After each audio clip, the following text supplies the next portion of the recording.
Welcome to Philadelphia. Paul Jones, Sherman Hamilton, as the Toronto Raptors try to put another notch in the left-hand column.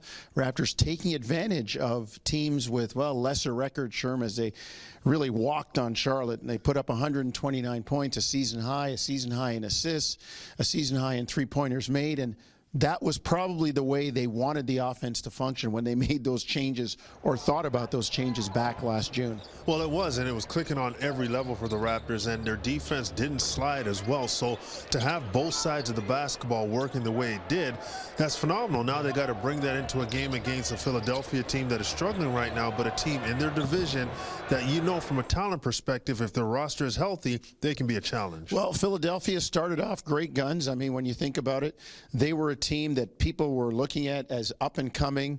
They had them as a playoff team, and the Sixers were doing a good job when they were healthy.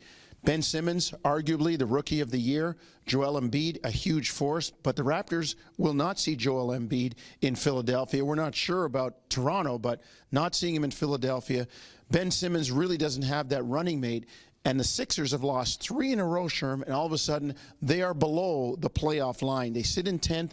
Now, there's a long way to go in the season, but this is not a good trend for the Sixers. Well, it's not, and we thought that coming into this game, this would be the game where the Raptors playing under 500 teams would end, but right. Philadelphia has slid a bit. And I think about this game and what they have to do.